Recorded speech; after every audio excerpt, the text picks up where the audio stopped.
ये शर्ट की front side का सेंटर पैनल है। पहले हम नेक कटिंग कर लेंगे। नेक की विड्थ हम रखेंगे 2.5 इंच। आप नेक का साइज़ अपने हिसाब से रख लें। 2.5 इंच पर हमने मार्किंग कर ली है। 3.5 इंच तक हम नेक को डीप रखेंगे। अब ये निशान मिलाकर हम नेक को राउंड शेप दे लेंगे इस तरीके से। अब हम राउंड नेक कटिंग कर लेंगे ऐसे जी। तो नेक की हमने कटिंग कर ली है। अब हम शर्ट के फ्रंट साइड को सेंटर से ऐसे कट कर देंगे।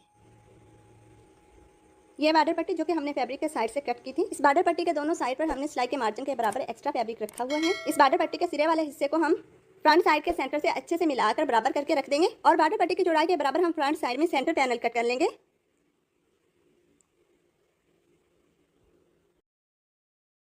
जी तो बॉर्डर पट्टी की चौड़ाई के बराबर हमने सेंटर पैनल कट कर लिया है इस तरीके से।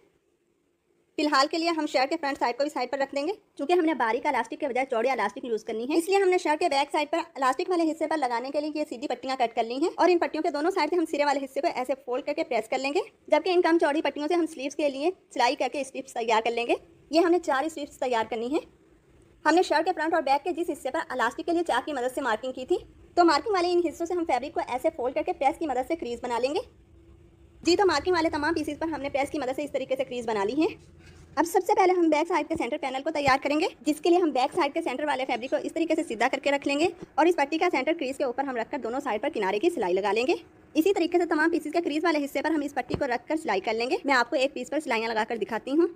ये बैक साइड का सेंटर पैनल है। ये देखें, क्रीज के ऊपर इस तरीके से हम इस पट्टी के सेंटर को मिलाकर रखेंगे और दोनों साइड पर किनारे की सिलाई लगा लेंगे।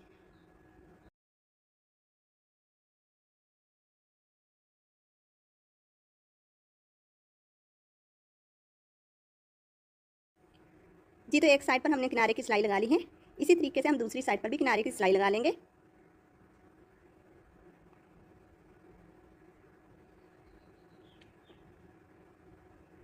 जी तो इस साइड पर भी हमने किनारे की सिलाई लगा ली है। इसी तरीके से हमने तमाम क्रीज वाले हिस्सों पर इस पट्टी को रखकर सिलाई कर लिया है।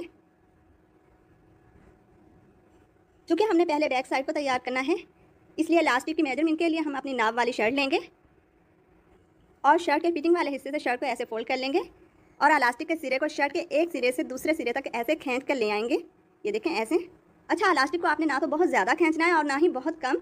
आप इलास्टिक का साइज़ शर्ट की फिटिंग के बजाय अपनी बेबी की बॉडी के हिसाब से भी रख सकती हैं। आप देखें, शर्ट की फिटिंग के हिसाब से इलास्टिक का साइज़ है 9 इंच। सिलाइयों के मार्जिन के लिए हम 1 इंच एक्स्ट्रा ऐड कर लेंगे और इस हिस्से से इलास्टिक को कट कर लेंगे।